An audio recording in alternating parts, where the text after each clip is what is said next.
Welcome. Hi, I'm Impulse, or Anne-Marie. I come from JOBI, Coffee, Tea, or Me, over in the 9 o'clock sector. You're at taking your camp's work into the world. So we have a terrific panel lined up for you, and we're going to let them each introduce themselves. Then we're going to go through a series of questions and ask people to kind of answer them, and then we're going to open it up to Q&A and kind of group discussion, because I know many of you have taken your camp's work into the world, or the opposite part, your work's world has come into being your camp, potentially.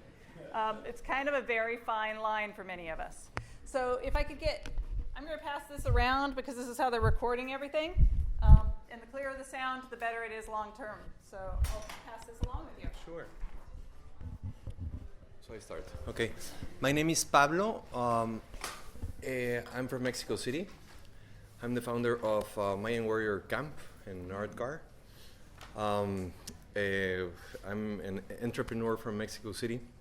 I have a fintech company. That's what I do in real life. And I've been to Burning Man since 2011. Right now we're doing a lot of fundraisers for the camp and for the car.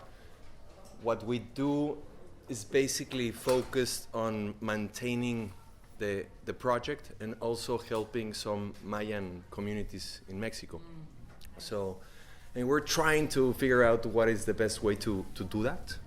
Is it there through organizations or directly? We're trying to choose the direct path so we can have contact and see what's needed down there. No? And also, I did a piece, an art piece that is called Alumina, which is an interactive sound sculpture that a group of people connect to their hearts, the sculpture, and if they breathe and they go into coherence, the light piece lights up, and makes sound. So that's. So much for that. No, thank you. Thank you. What year was Alumina? 2017. Yeah.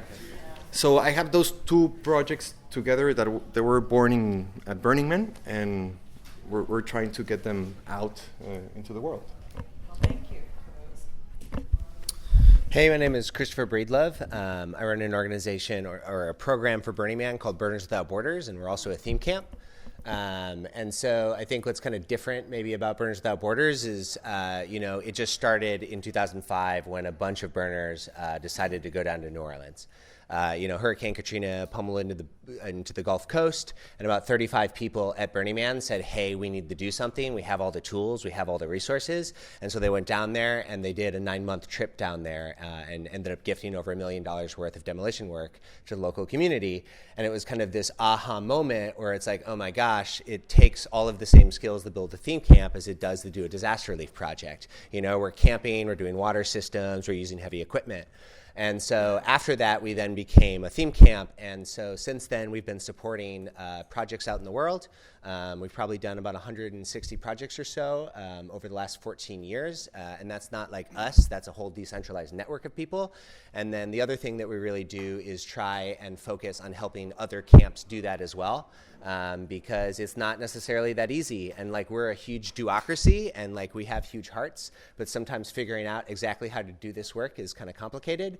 And so that's kind of the space that we sit in, which is going out and doing our own work, but then also partnering with others and sharing best practices.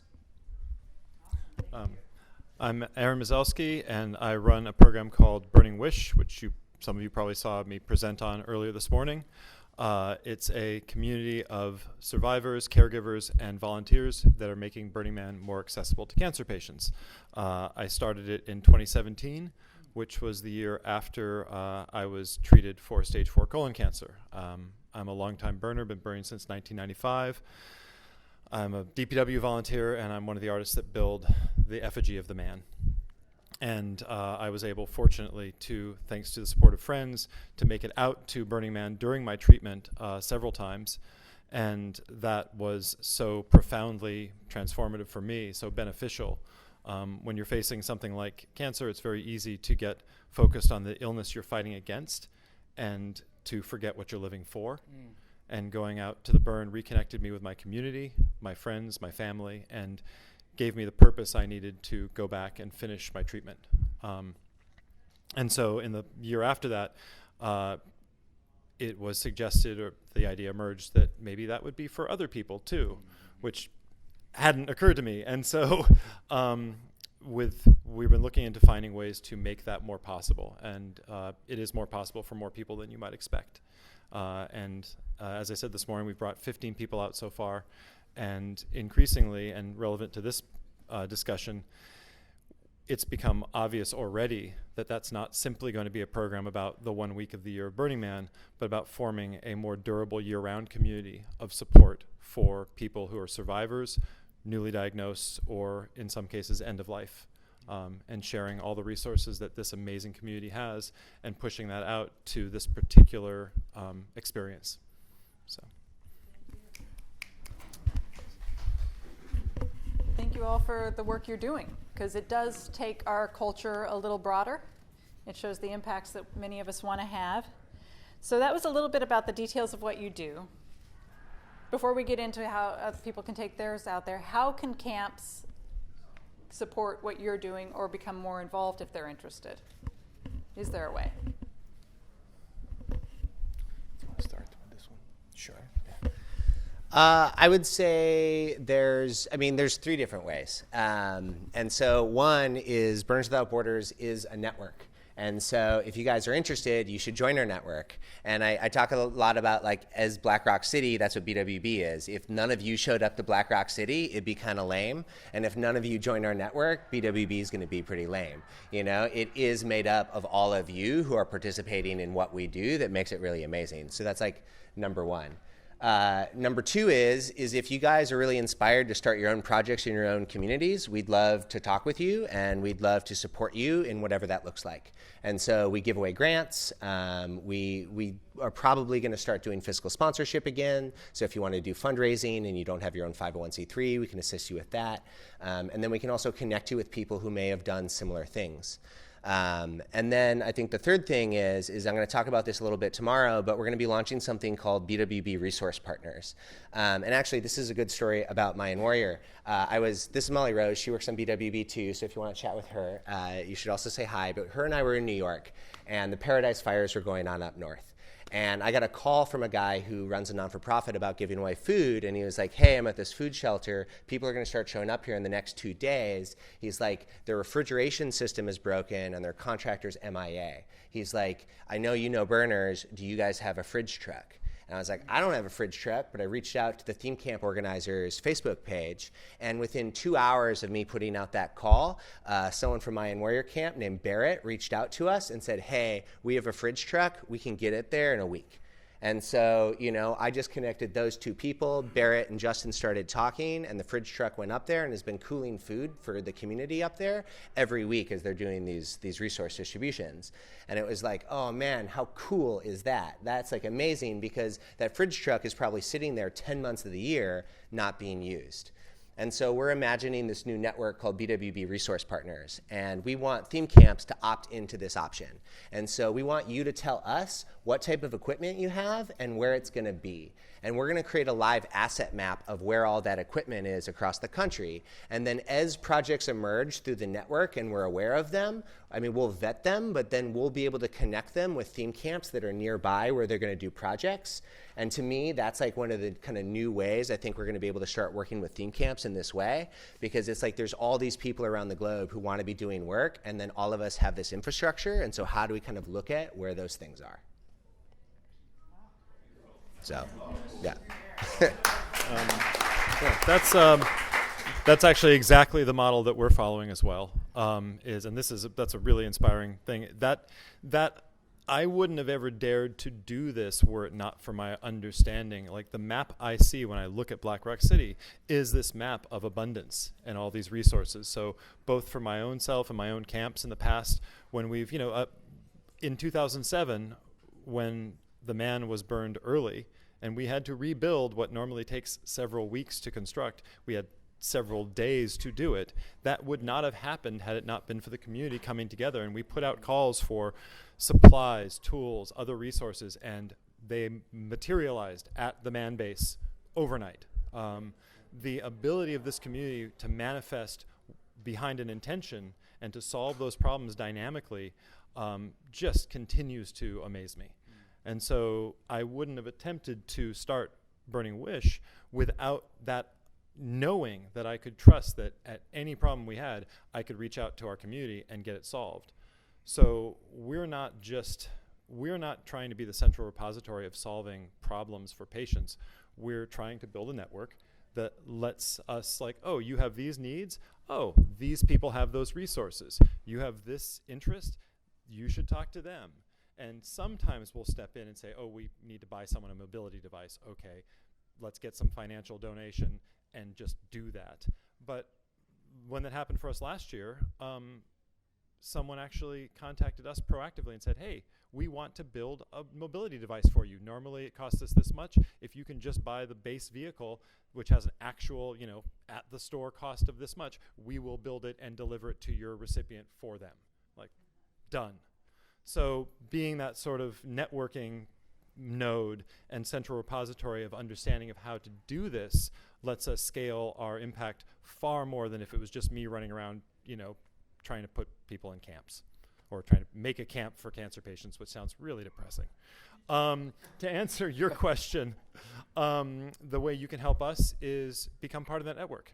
So email me at aaron@burningwish.org or volunteer. There's at burningwish.org, there is a volunteer sign-up form. And we definitely also are looking for donations. So. Also, a good example is the earthquake of Mexico 2 years ago. And I think with you guys we also worked, but we united with another camp from Mexico called Maxa. And I don't know why, but once you go through Burning Man, there's a lot of learning in how to respond quickly to stuff. And so we did a lot of work during the earthquake, and I feel that the key here is the collaboration, which happens a lot at Burning Man. So I think a good way to help is to to know each other and to see what other good projects we could do. There is some guy wanting to do some cleaning of the beaches down in Tulum.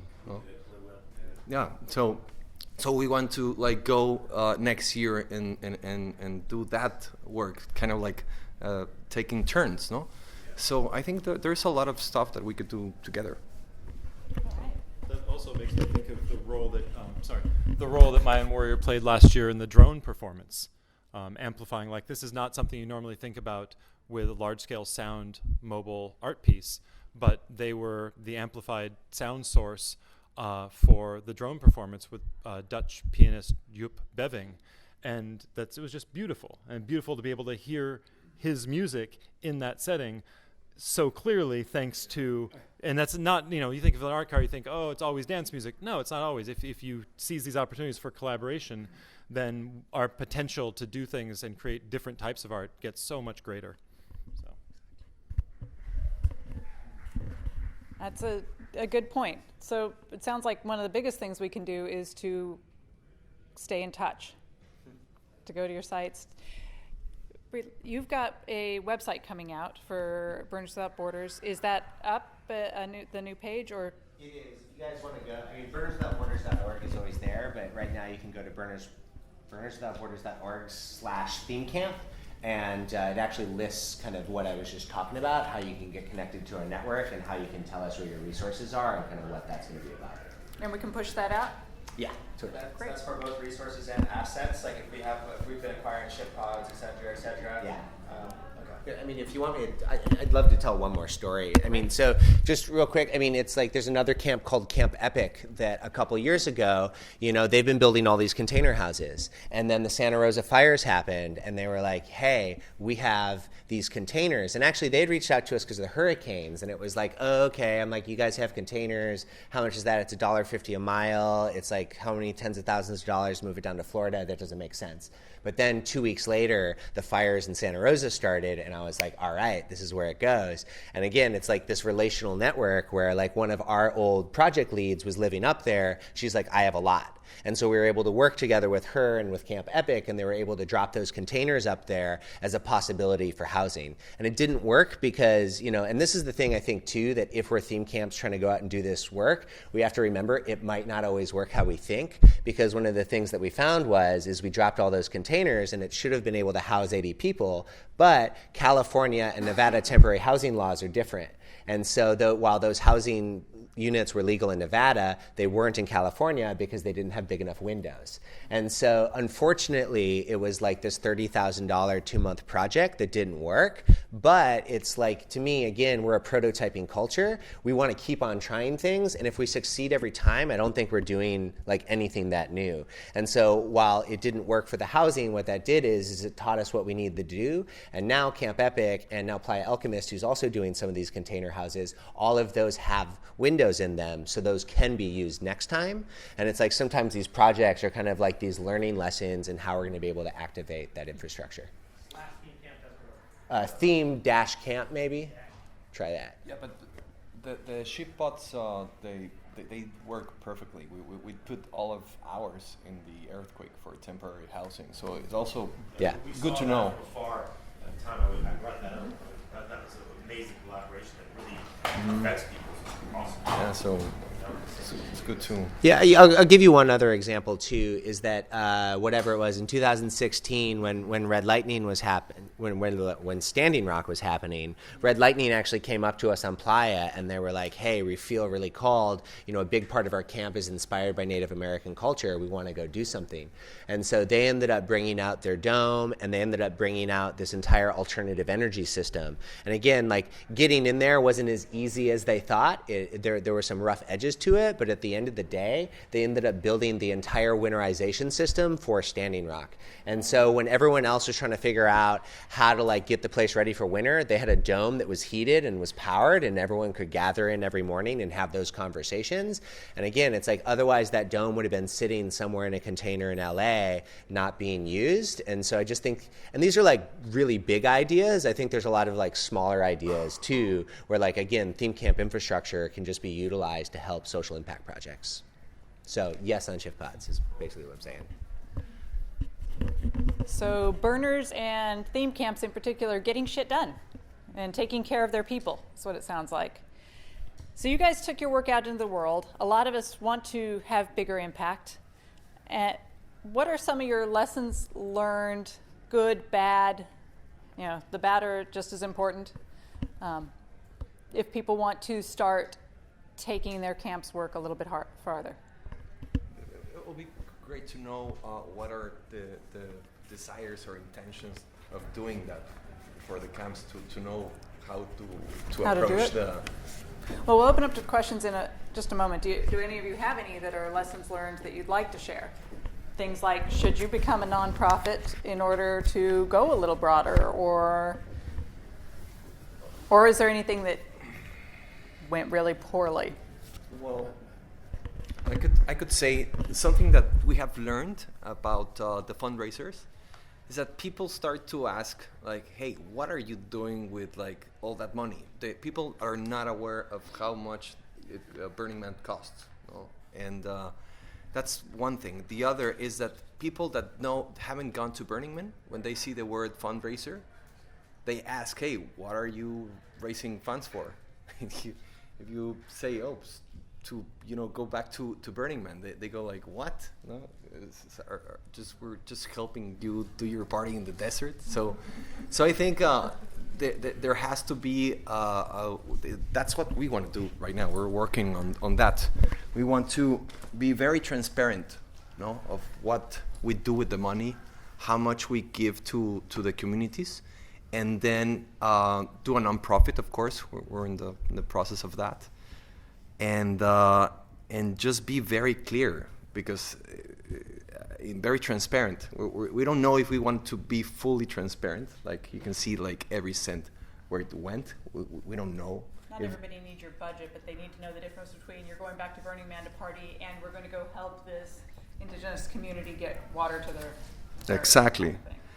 Yeah, so we don't know how much to disclose, but certainly there is something to be done about that, because now more and more we're going out and doing stuff out into the world. So I think that's going to be something that we need to, clarify at some point. Yeah. Just to echo that also, and not even to necessarily draw such a division between, and this is a problem, the division between raising funds to go party in the desert and doing impact work out in the world. I'm faced with an issue where people who are burners get what we're doing, usually pretty quickly.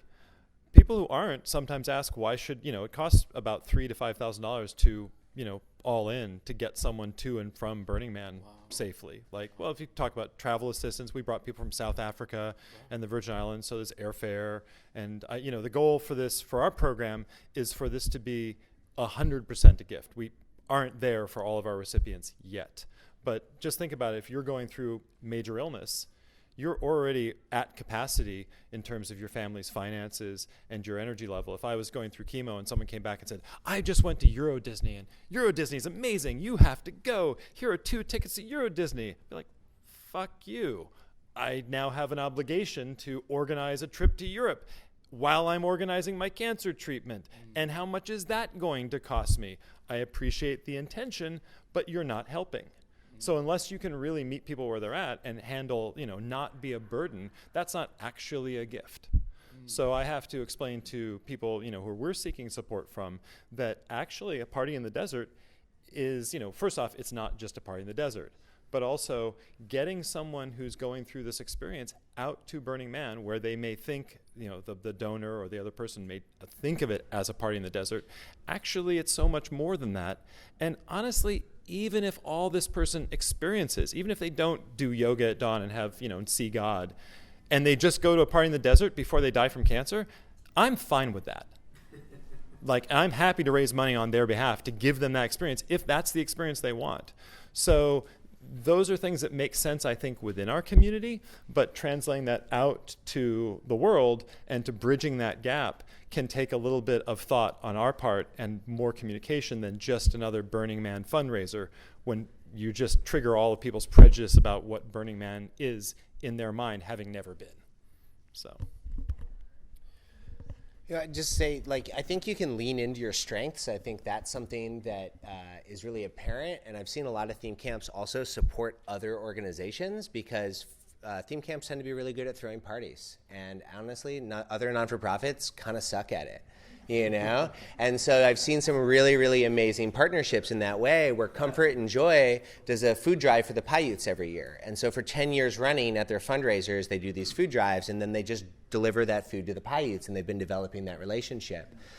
Also, there's another theme camp, which doesn't necessarily want to be named, but they do a cleanup fee as part of their Leave No Trace. And one year, they had a bunch of people skip out on it, and they had all this extra money, and they didn't actually need it, and so they donated it to a burner who's doing a project out in Uganda, and that burner was actually able to buy land in a refugee camp in Uganda, in a camp called Nakivale. And so right now, there's these refugees who actually own their own land in Nakivale, and they're actually building art projects and doing like a mini Burning Man experience there. And all that theme camp had to do is transfer $4,000 they had left over to this person in our community who's doing really amazing work.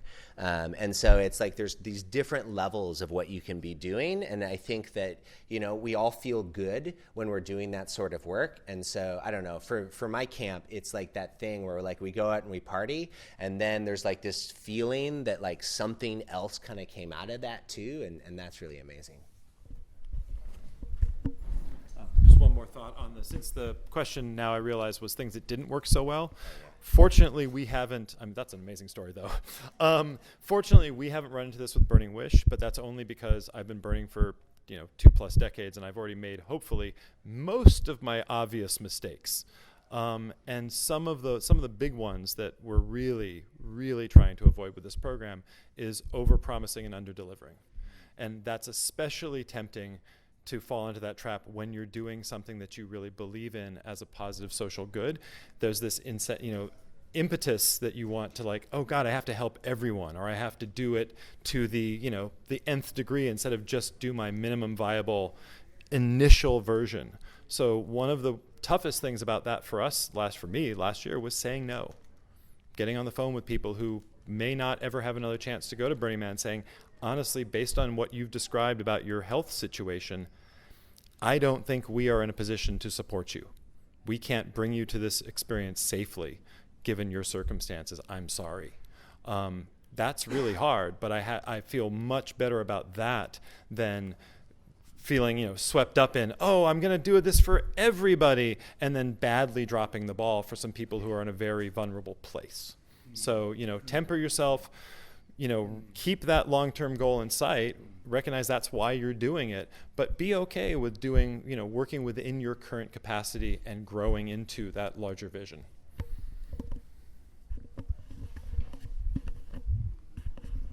Well, thank you all for sharing those.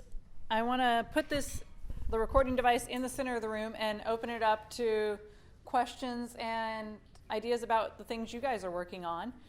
You've got a good panel here. Let's take advantage of their knowledge. Hey, Jeff. So my name is Jeff. I'm one of the leads at Ideate, and we're a social impact camp focused literally on bringing the principles of Burning Man back into the world. So this is a very relevant topic for us. One of the things that I'm most concerned about at Burning Man is spiritual bypass, or the idea that we all go out there and celebrate that we're all so good for the planet and doing such good things, and nothing actually ends up coming out of that. So how do you guys think about building a culture of accountability where there's genuinely some kind of reintegration after we have these transcendent insights? That's a good question. Well, that's a very good point. And especially now, it's kind of like a trend everywhere. You can see that people like in capes and the shamanic music is out of control right now. So our approach is very more tangible, like to real problems, right? That we want to contribute to. Because last year we did this breathing exercise on the playa. And it was like holotropic breathing with Ava. I don't know if you saw that. Mm-hmm. So if we touch something of the spiritual world, it needs to be something like something that you do that you can feel, right? That's one example. And in the other side of the spectrum, to help whatever is in need for this community. So I think that the right way to approach this is to do something that really needs the work. Can I say something on this? Granted, you guys are talking about really, really powerful, heavy stuff like disaster relief, helping cancer patients. Like it's serious, it's amazing. But also though, when we're at Burning Man, our art or our interactivity or our music, whatever we're providing there, that people are experiencing and coming and saying, wow, like whatever they experienced was a moment that was changed me. I had the best moment here, etc. Is there not also some nobility, or is it not something that we should strive to do, to take some bits of those moments and share them outside of Playa? Super duper bonus points when you're having some kind of tangible positive change, feeding the homeless, you're helping a disaster relief. But even that aside, isn't it also that you did do a thing? If you took this thing that we're doing within Black Rock City, and that only, let's face it, guys, a pretty elite group of people can go and experience, and you take that out and you bring it into urban centers all over, and you allow people to kind of get little tastes of whatever it is that we have going on there. That's something too, no? Or that's also taking your camp's work into the world to some degree. Is it helping Katrina? Probably not, but could it be baby steps? Could it be a route to that? I wonder what people's opinion is on that in this room. Well, really quick, Ollie, with CASPA, you guys are doing some of that, right? We are doing some of that, but look, we've just started that. It's always been a part of our ambition to sort of enter into a philanthropic, realm, but also part of our ambition is to create glorious art that inspires people and creates moments and vibes and curate music and do all these other elements, which are, our goal is to mix these two, but even with the one that we're talking about here so far aside, the other one is a thing too, right? Or should we hoard that kind of and just keep it for us at Burning Man? I think that I like the idea of bringing a little taste and taking clones of this and planting it and seeing where else they can kind of grow. I mean, let's go with you and then you were. I feel like that's the base minimum. Like that's my virgin speech is like your responsibility. You're here. You're a part of a select group of people who can be here. That's your responsibility. Take that thing that excites you here and lights you up and take it back to the world. Piece after piece after piece. For me, I work in nonprofit now. I was an accountant. I fucking hated what I did. And I became a nonprofit accountant because of Burning Man, and my mission, this is what I'm supposed to be doing for the rest of my life. And so that's our base minimum. I really feel like that's where we all have to start with if we're going to change the world. It's interesting though, because then the org makes it hard on you that if you use your name, which is your best way to reach more people because you're recognized for it, if you use your name outside of the playa, then suddenly you're like going against the ethos. But at the end of the day, you're actually trying to use the ethos and spread the ethos and use what you've created to like reach more people and inspire more people. So it's like it's interesting. Well, they want you to use fundraiser along with it if you're doing something. They want it to be that, but there's two parts. It doesn't always end up raising funds. You know what I mean? You try, but it doesn't always work. And the other is what Pablo was talking about. I mean, that's Sean and I have debated a lot because he wants to put fundraiser, and I'm like, I know this thing where people are like, fundraising for what, man? For your party out in the desert? Like they don't. If they're not going, they don't get it. At the same time, it took a lot of money to bring you this event. Yeah, exactly. So you've got to, and you're right. It is a base level. We should all be starting there to begin with. And good on you for taking not only your work into the world, but your work, this back to yourself and making a bigger impact. Let's move. I'll go ahead and pass. Oh, okay. So my name is Jesse, and I'm the chef at Ideate, and I'm also a chef in the world. And I really see like Burning Man has completely, radically reoriented my life. I went to the Burn first in 2000. I took my 10-year-old son there in 2017, and I see our responsibility to take that magic that is hard to quantify and create like this portal like Ali is talking about of what shapes us and plant those seeds out in the world. And the project I'm working on this year is creating a collective dining experience out on the playa where we're preparing the same number of meals off playa and giving it to communities in need. So if anybody would like to talk to me about that, I'm really excited about it. And you can use support on getting those out? What's that? And you can use support on getting that? Totally. Let's go to Slim and then to you.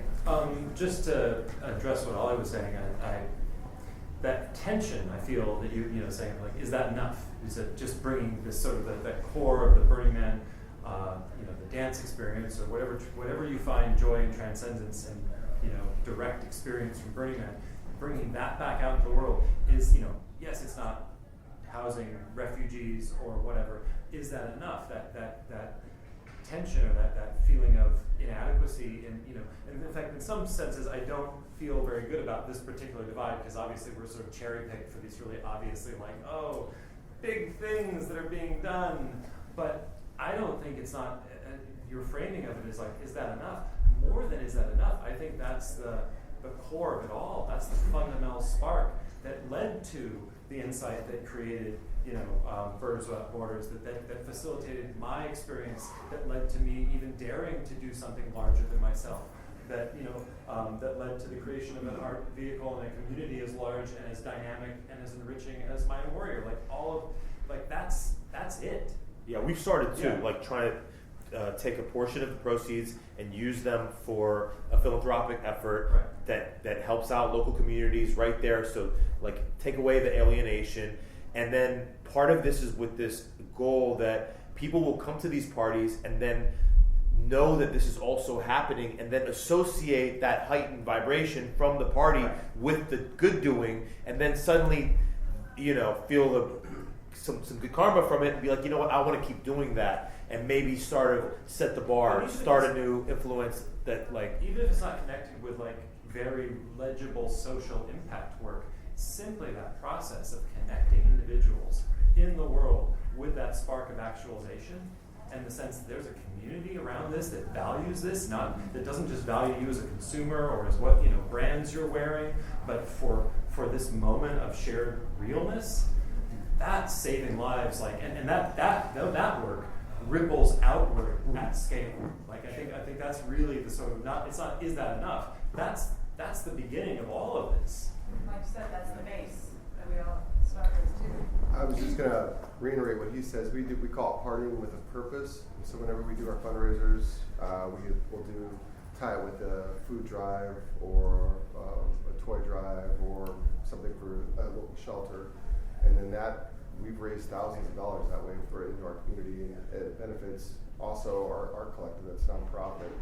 But each event that we do, we tie it with a local charity, and it seems to. It's a win-win for everyone. Doing good while having fun. Partying with a purpose. Partying with a purpose. Can I just add one comment to kind of your question into this, which is everything doesn't have to go to this level, and I think that I've had my own frustrations at Burning Man at moments where I'm like, oh, why doesn't this do more? Except that it's doing exactly what it needs to do. It's for me, I was already an artist before I went to Burning Man, but what Burning Man woke me up to was my own sense of citizenship. And so it's when I'm a citizen building my camp at Burning Man and there's a problem in my neighborhood, whose job is it to fix it, right? It's my job. It's my job to go and talk to my neighbor and that art car over there and figure out who has the water. And all of a sudden, I'm empowered to be actively involved in my community, and that's in a lot of ways what Burners Without Borders became, was all these people from that experience of just doing what they were doing became activated in their civic sense. And that's one thing about BWB too. We're talking about these big ideas, but some people are doing these super small things. There's these 4 women from Tennessee who love cats, and they dress up in cat ears and they go capture wild cats and they get them spayed and neutered. That's how they get off, and it's awesome. That's a social service, And again, that's them going to Burning Man, having fun, creating a community, and then somewhere along the way they figured out that's what they want to do. And so I do think sometimes it is enough just to be building these high vibration spaces. And I would just add to that what I've been working with Burners Without Borders for just 8 months, and one thing that I've really heard from our chapters and nodes all over the place is that the way that they retain and sustain the work that they want to do civically is by bringing that spark of Burning Man attitude to whatever kind of civic work they're doing in their neighborhood. If it's a cleanup, if it's doing, serving food for people that don't have food, they bring that joy and the fun and the party to that, and that's actually how they engage non-burners in continuing to support their civic work. That is awesome. Kat? So I'm Kat. I'm with Beach Charge and also part of the Golden Guy Alley, which is an alleyway of microspaces that's grown from 5 in a rickshaw to now 22 to 29. And they're very intimate based on an alleyway in Japan. And my first year, Larry came up to the rickshaw where I was having my engagement reception. And I said, I'm imagine a city of these little alleyways, then where neighborhoods in the city are getting together, collaborating. And then eventually my thought is to find a sister city in some other part of the world that can take that same microcosm of what's happening, the magic in that alley, into another a regional around the world, and host conversations that are like this, that can inspire the new, the old burners, everybody to just really connect and keep collaborating and stay inspired. So it's really, it's pretty awesome. That is. So I will be talking about kind of sister cities, also with regional, to try and see how we can match and bring what we're doing on playa and off playa to other parts of the world. Well, and it goes many of the other ways. My camp is small, but the majority of us are nonprofit workers. What keeps us going throughout much of the rest of the year is going out to the burn and getting that excitement back for serving. Because it's really easy to experience burnout when your call is service. And if you don't recharge yourself and remember how exciting it is, and that there are all of you also doing this, for me, it's really good to be oh, that thing I'm worried about, you've got that. Okay. All of us being there helps to feed that if we're doing it well, too. Does anybody have anything that they're working on that they could use ideas or support with? Okay. Are you all the same thing? Yeah, we do the same camp. Maybe I'll start. It's a very small thing, but we're going to do actually our first, let's say, fundraising event, even though I'm scared to use that word now. No, but you have to. Seriously, you have to use it. And, Like, you hope you don't use it. You know, like reflecting to all your answers, it's my birthday, and I decided to use that that moment to do the event with our camp, and instead of asking people for presents, I asked them to donate. Instead of giving me presents, I asked them to donate very, very reasonable donation. It's very small and accessible for everyone, and that can be one way, right, to transform it. Yeah, and we try to co-create this piece of art.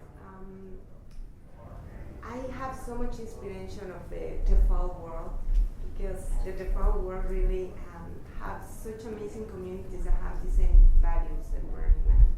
These people is not much in the scene, but like for example, like I work a lot with women of elder traditions, and these women have the same values that Burning Man has, even really strong, and they live. Some of them in the mountains, some of them don't speak Spanish, maybe Nahuatl. But I think they can provide a lot to Burning Man too. So we would love to bring a couple of these elders women to the playa and create like a kind of art installation that is more like interactive reminder of the values that we all share, because the values of Burning Man is the values of the world, really. That we need to apply it in our daily base behaves, not just like for a community in the mountains or a community in the desert. So with this fundraising and the team camp and the art playa that we are planning is what we try to do, but this is our first year, so maybe a little bit of the advice. first event is going to be it's going to be in a secret place to roam, so everyone's there. So you're going to do a fundraiser with the idea of bringing these the elder women. And create a space in We the can camp. collaborate on cleaning the beach. Yeah. I'm in. It's going to be during the art festivals. I'm sure there's going to be a lot of mess. So and they can experience, and most of experience at Burning Man, they can share all the experience that they have. That is amazing. These elders have a lot of experience about taking care of the earth and of taking care of their values of make a lot of balance in the earth. So, a lot from them. Yeah. And it sounds like you're going to try and do these as fundraisers. You should talk to these guys about what you can and can't say and how it goes. You just call it a fundraiser, and well, there's just two things basically. Call it a fundraiser. Don't say it's a Burning Man fundraiser. That's a big thing. That's our intellectual property, you know. And don't. I don't know about using the images from Burning Man. I guess that's all theirs. They don't really want you using images from Burning Man. I mean, if it's for not a fundraiser, then they will be totally mad. But if it's for a fundraiser, I'm unclear about that actually. There's but those are the three big. No, we're okay. We're great designers. You got your own thing. Yeah. More if you have an advice, experience. How did it go for you? We may have a potential collaboration opportunity, because we're also going to be bringing 12 shamans out to the playa and doing something in a really respectful way to their culture. And the ask for the group is if everyone could just come out when these shamans, not everybody, but if you're interested, they're going to be doing some ceremonies like Temescal Olympia for the 48 hours that they're on the playa. And we'd love to get them in as front of as many people as possible, because they really have some wisdom that can be shared that we can all benefit from. We'll talk, You got two groups that need to bring the same. They're going to be from Mexico, Peru, and Colombia. And where are yours coming from? Mexico. So let's stop. Triangle. Yeah, I'm kind of inspired other end of the spectrum, or there's the elders, and then there's also the youth. And I feel just like we've kind of been building assets over the years that we would like to figure out something to do with some of these assets, so like to keep them activated and used throughout the year. The same goes with like the knowledge that we've got from all of our experience at Burning Man. Like myself, for example, like I went to school, Bachelor of Science in Industrial Technology and Machining and Fabrication and all this stuff, and then I'd been working all through high school and then college at helping develop AutoCAD, et cetera, and then of course just like a lot of people, like once you graduate college, you don't go into that career path at all. But if it weren't for me finally making it to Burning Man and actually like skipping school to do it, then like I wouldn't have gone. Now I'm like, it changed my life, and it's like, and now I'm trying to figure out a way to like create workshops where we could have some CNC machines and some laser etchers and plasma cutters and all these things, and try to bring in like kids who would never be able to even really see these machines, and then show them how actually easy it is to turn a sketch into a piece of metal or wood or whatever, and try to like just get that spark in some of these underprivileged communities and youth, and just bringing other like camps together and have so that people can have access to these CNC machines and all these things, so they can start really leveling up their own things and keeping it more in-house. So it'd be cool to figure out a way to bring knowledge to the youth and try to like get that spark in people at an earlier age. Like I wish I would. This will be my 10th burn coming up. I wish I'd been there for 20 years. Me too. Yeah. Same here. I had the same thought the first time I went to Maker Faire and saw like 6-year-old kids running around like learning that they could make their toys instead of just buy them. Right. And I was like, wow, what if I had discovered this community at 6 instead of 26? Yeah, exactly. Right. Wow. Yeah, I can't even imagine if I was playing with these tools a little earlier. So where are you working at, Sean? I mean, now I'm like a slave to the Casbah. No, I'm just Geographically, where are you? I'm moving to LA. Hopefully, we're between San Francisco and the Bay Area. But I'm trying to build like an actual real like money making business, and then keep as much energy going into the Casbah too. So you've got a lot of things on your brain. yeah, it's crazy. This guy has like 1,000,001 skills, and we're using pretty much every last one of them. That's brain cell forgiveness. Yeah. Oh, that's another thing. The more people we can bring together under the same roof, and we're all sharing the same machines, then like all of a sudden you have a sidekick who can also run the machines too. So also, if you train them, not only do they get jobs in the default world, but they come and they replace us. yeah, exactly. Which is what we need, because if they take over theme camp organizing, then we can go play. But it's a great idea. So if you're considering doing it, there are probably people here who have some of those mad skills too. Yeah, if anyone has any CNC machines in LA or San Francisco, I need them all. Okay. Let's start right there. Also, you should connect with Nathan or the witch doctor from the UK. They're building a nationwide baker or something anyway. Nathan, witch doctor? Witch doctor. Yeah. Okay. Connect you. Well, it's great to have an opportunity for people first to start working together. How about the rest of you that we haven't heard from? What are you working on? We're covering Joy, and we have a really lovely conversation with we're based in San Francisco, and we bring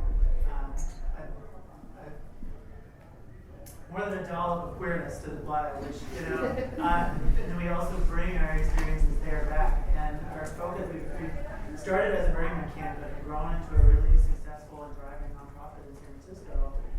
We do events throughout the year, not only nightlife events and parties, but also educational workshops and art days, and we've expanded into doing more stuff outside of bars and nightlife, and doing more all ages things. And we really create spaces for people to explore not only their sexuality, but also their creativity.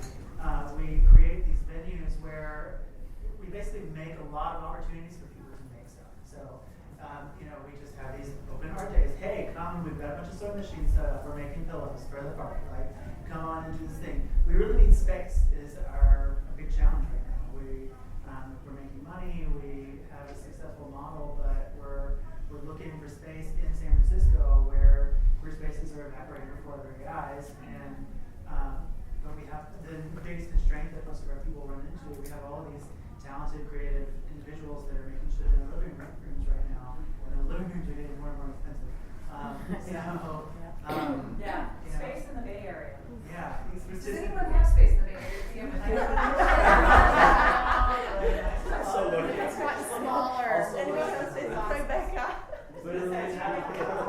literally in the last 3 months, 2 warehouse spaces, one I co-founded and one I live in, have both been shut down and one's Yeah. being demolished in May. Yeah, I figured I should ask because I was. Let's all We have some like tents where you can camp in the park. It's a good thing to put out there, and you're doing good work. You're doing a lot of education. You're working in queer spaces, but you're also doing a lot of art and making. It sounds like. Do you know Scrap? Yeah, we're friends. Spaces will support you with groups. Really? They're looking for spaces. They will be, yeah. So just if you know, we look at like Meow Wolf, who got daddied by the bowling alley. that's what I figured. It can't hurt to ask. It can't Very hurt successful to ask. hi. We don't ask the answers already know, so we're gonna just keep asking. Right. No, that would be great. What are there other things that you can use besides space? Help from the community, resources? I mean, we're doing pretty great generally. Otherwise, we're at our max right now in terms of our calendar and capacity. Our volunteers are kind of tapped out, and people are really operating from margins of compassion right now. So, yeah, I mean, that's our the biggest thing we're looking for right now is stability, security, and a way to have space. Yeah, there's one of the big challenges in the Bay Area. Space. Would you be willing to move to Alumina? Are you in a position to talk just a little bit about how that transition from a theme camp into a, arguably thriving community and nonprofit happened? Like, what were some of those first fumbling steps? Sure.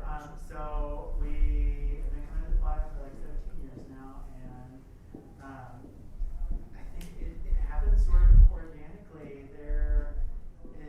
There's a lot of grit that went into it. A lot of it happened before I got there. I only joined the organization maybe 5 years ago, but my understanding is we continue to grow and build infrastructure and become more complex than Fly.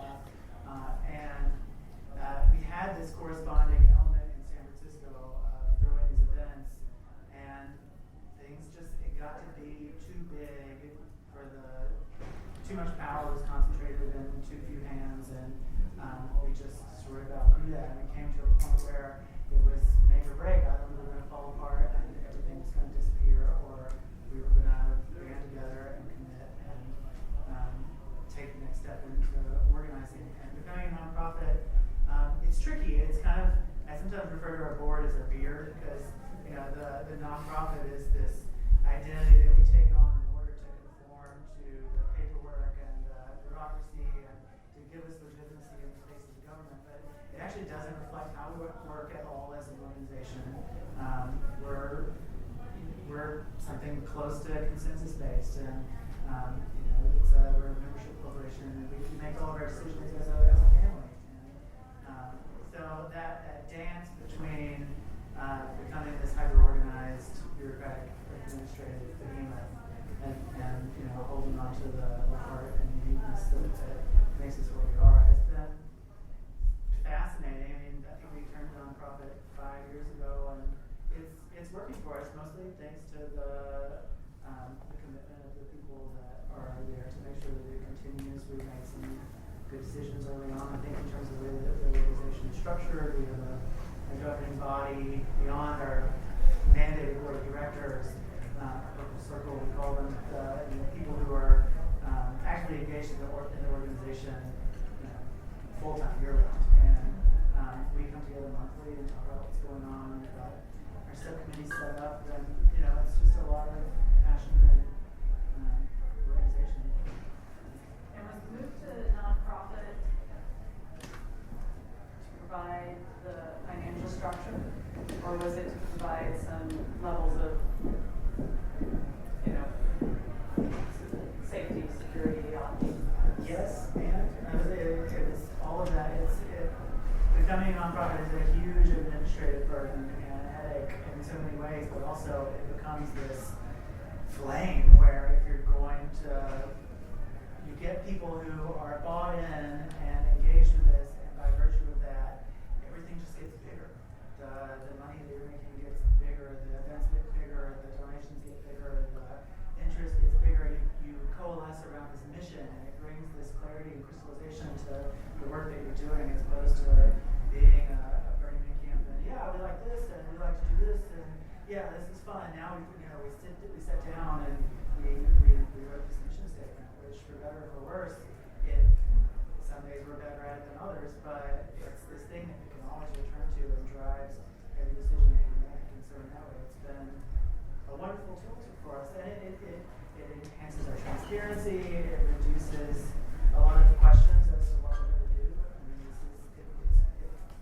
clear, it's solid. That's incredible. Yeah. Right. We should, after Burning Wish is over for this year, in the fall, I'd love to do a Burning Man blog post about your camp and that journey, because that seems like something really worth pushing back out to the broader community. Yeah. How about the rest of you that we haven't heard from? Who's working on something there? So we think of our camp as we call it a joy delivery vehicle, and that's kind of our goal is as many smiling faces as possible. And so we thought it was a shame, kind of to your point earlier, that only us and a small group of people could experience it. And so we came up with a nonprofit called the DOJ, Department of Joy. And our goal is really simple. It's just to bring more joy into people's lives through interactive experiences. Like And what? so like a silent disco beach cleanup. Oh, okay. You know? So part of our interactivity is I'm from Camp Corny, and we have a spirit animal adoption center. You jump into a pile of spirit animals, and you make a party pole, and you take it home with you. And so, like, providing that experience, or just like simple, joyful moments for people. You know, that's what we're doing. We don't really need help with anything right now, but. That is still a very cool idea. Who wants to jump into the spirit animal pile? We did. It's amazing. I had a spirit animal work. Oh, really? Same thing. I was like, oh, what? People love it. One other thing we're working on right now, I forgot to talk about, we're actively looking for strategic planners, somebody to help to sit with us and help us to develop our plan for the next 5 or 10 years. So if anybody is going through that process, Send them our way too. I'm actively looking for a gasoline mechanic that could drive to Gerlach and fix our car. We need to- And maybe We should talk this to time him. it will actually stay fixed. Because we spent like Structural way more engineer. than we thought. Yeah. We're fix it this time. So for perspective, how big is this art car? It's a 33 physical bus. Okay. No promises, but I would be happy to introduce some of the DPW auto shop people who are heading out to Gerlach for now. That would be amazing. So some of them might want to take us inside work. The Golden Guy Alley, I mentioned it's expanding from Fit 5 to like 22, 29 spaces, and the best part is that you can join us by building a space. I know you're all really busy, but those who aren't, people can come in and take over a space for a couple hours, or just come in and enjoy the magic. We try to make it as inclusive as possible.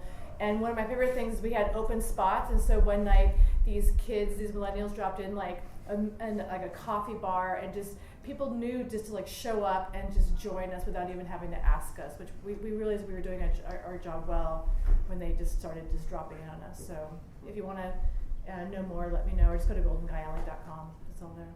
That's fun. Man. Well, most of us have taken over a bar somewhere on the planet at some point. So It's legal. yeah. I just wanted to share 2 things. One, I was really inspired by your idea of every camp having a mission. Yeah. And I'm going to bring that back to my camp and have us sit Yeah, down and think definitely. about what our purpose is and our mission. I think it would be nice to have that written down somewhere. And then on a personal level, how I bring Burning Man to the world is I'm a city planner, and Burning Man is a city planner's dream because the city is built from nothing, which we all wish we could do.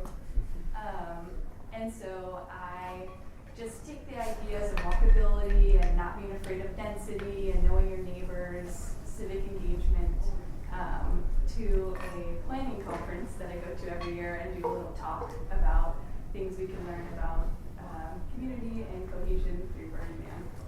So that is very cool. Mm-hmm. We have, for a couple weeks at a time, 70-ish thousand of the most fun, but also smart, capable, funded people in the world come together.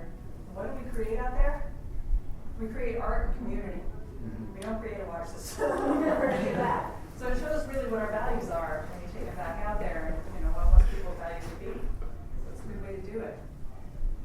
So something I'm in the East Bay, and we're looking to create a collective kitchen space. So if anybody knows warehouse space in Alumina or Oakland or San Leandro, or Richmond or anywhere. That's a little shout out of some community that we're creating. That is very cool. Is everybody on the theme camp organizers forum on Facebook? If you're not, there's a way to get on there, and as we find things, that might be a good way to be connected with people, or as you're looking also, as you're taking some of these things broader. How about over this way? Anybody we haven't heard from? Anything that you're doing? Well, one of the things that I'm taking away from today with all of you is that our camp in itself can create a project, a service project, where we can contribute to the community, whatever it might be, like what you're doing. And so it's as simple as that. And also that we're all like gardeners in a way. We're all master gardeners. And we've been blessed and fortunate to have this Burning Man experience of being immersed in a very inspirational environment. And for me personally, what that means is that in my daily life, wherever I go, I'm not saying I do it all the time, but I do it a lot, and I do it more and more.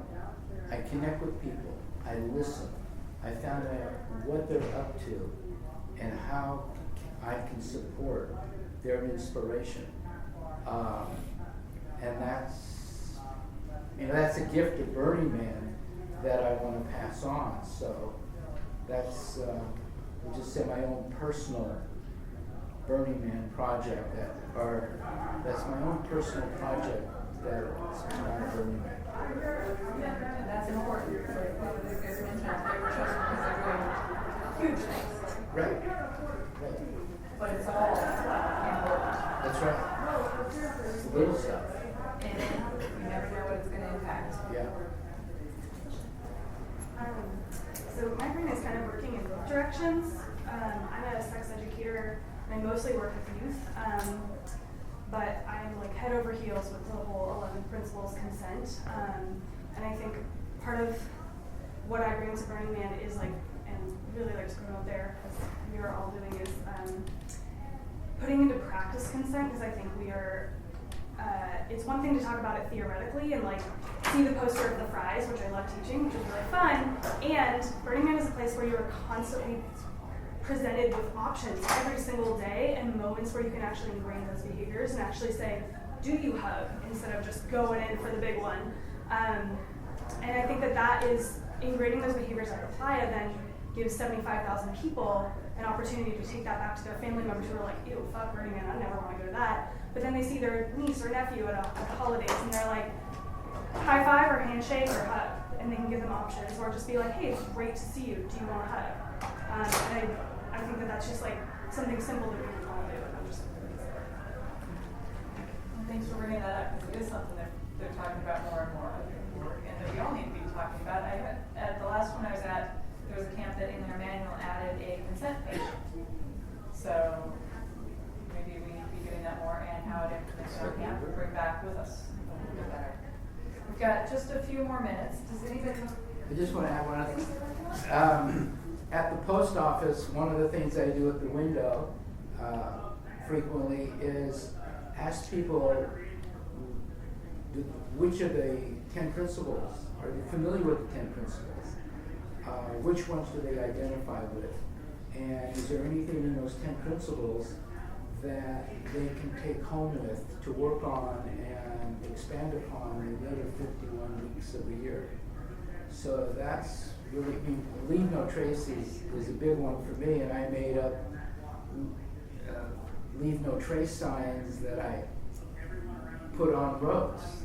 You know, they're on a stake, and it looks like a park sign. It says leave no trace. And I just put that up, and it's, I don't know, I feel like Burning Man Appleseed.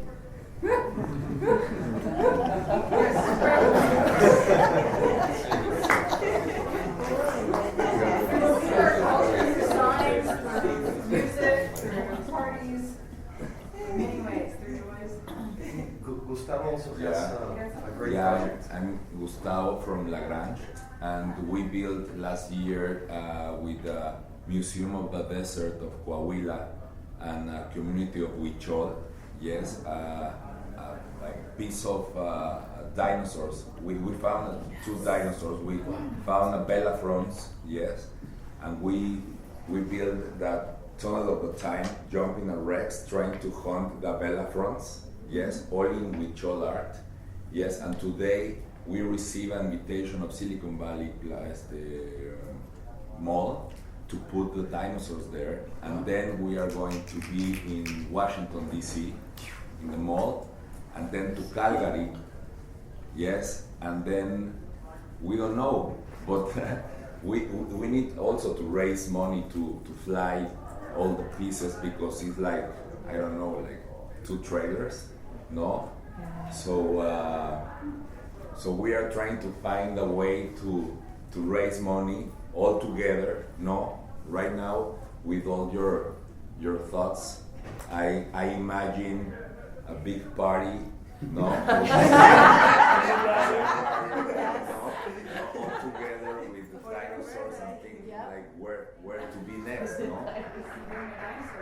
Yeah. Well, I heard about those dinosaurs. They're the ones that were out there last year with the BB. Yeah. So beautiful. You brought in people who knew traditional breeding. Yes. And worked with them. Yes. So you employed people who were. Yeah. We employ a big community, like 100 Huichol. They work 1 year before the last burn.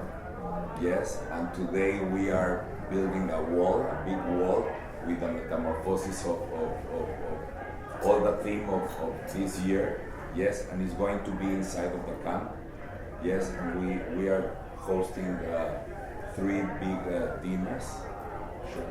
And we are going to invite to meet all the Huichol community leaders, no, and the people of the museum. Nice. Yes. Bravo. So bringing out leaders and. I'm going to pass the cell phone, yes, to show all of you how was the work of all the Huichols. So I have one advice for like making art pieces or whatever you want to put out there is when you conceptualize and build the pieces, make sure they fit in containers or trails. Because then you run into the problem that when you want to export stuff, it needs to fit on a plane, on a normal truck. So happens to us. Yeah, because when you think about the plane, you think about like big stuff, and you don't care how you get there. True. Yeah. But you really need to like. You need to be able to break it down into pieces that are transportable. Containers are to be portable. Yeah, to be portable. Ours is like 2 inches too big. To No. Well, we're almost to the end. We're all going to see the amazing dinosaur pieces here, and the fact that they employed native communities in there to do this traditional eating. It's a huge way to bring it out too. Yeah, now it's in Mexico City, in Coyoacán, in the center of downtown Coyoacán, and in a few weeks it's going to be in Silicon Valley. In San Jose. When are you going to be in DC? Yeah, in 3 months. Okay. There are a fair amount, so I'm going to see it. All right, we've only got a few minutes left. When we're done here, the bar downstairs is going to be open. Apparently their credit card machine is getting a little wonky. So free drinks. Awesome, and it's not the way they're going. They're saying cash would be better if you have it. We'll try and work with the card if they have to, but there's also water and everything down there. Drinking is not required. Socializing is also not required if you were peopled up for the day, because we're all going to be back here tomorrow. Right? Not quite so early. So it's got like 4 minutes left. Yeah, I'd just like to add one thing that there's been a lot of talk about acculturation and what the cultural direction of BRC is. And I think that broadly, one of Burning Man's biggest exports is culture. So bringing your camp's work of that acculturation and deciding really intentionally how we want to live into the world is just you living that way the rest of the year. And I think that's really important. That is how you bring camp work back. That is a really good point. And that feeds back into, like, the more loudly and openly you're able to do that, the less of an acculturation problem we have at the events. Because now people are getting turned on to this mode of interacting with one another, being present and real, and there's less work we have to do in those 7 days. Totally, and if we were to zoom out and like the real way to fix plug and play is actually just to have a world where people don't want that. So like it's not like a thing that we want to put a band-aid on at Burning Man, we want to like really just fix the planet. Like what culture are we making the rest of the life? I have theories on this. I think leading by example is like definitely the key, right? So we were, in the CDS that I'm a part of. One of the things is like a mentorship program, and I was mentoring a camp. I won't name them, but Marion did in the email, so maybe you know who they are.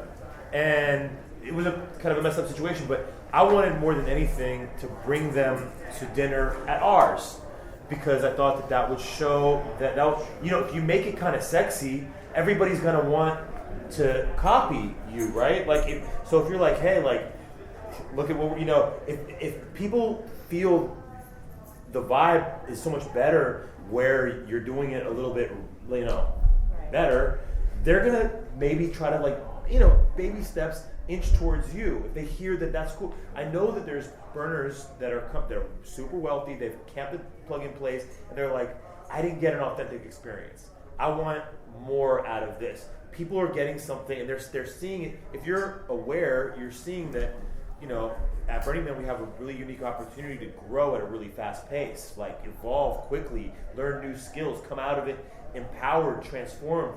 And you miss all of that if you're like a little too comfortable. So comfort's not always your friend. So if we show them, I think, ourselves and go out of our way to do it, then you walk them off the ledge of going that route. I think that's got to be the only way that I know of to get people out of these like hyper comfortable situations, is make it look what you're doing look better, Well, when we know better, we do better. Can I share one quick story? I mean, this is really quick, but just thinking about what you're saying around these feedback loops around culture. So in 2016, we went out to Standing Rock. The next year, 3 of the youth who started the movement of Standing Rock wanted to come to Burning Man because of their experiences with us. And we're like, oh, of course, we're going to host you, And they showed up, and I was like, hey, it was one of those moments, like, anyways, we're talking a lot about hugging. Usually people are super into it. It was just like, no. And it was this whole moment where I was like, whoa, okay, this is going to be a cultural moment. She was 17. She'd never been off the res in her entire life. This girl named V.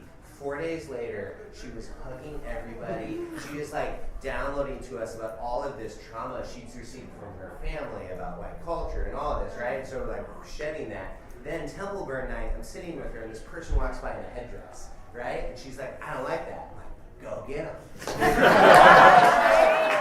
Boom, she runs up there, and I watch this whole interaction, and it's happening, and the guy just like pulls it down.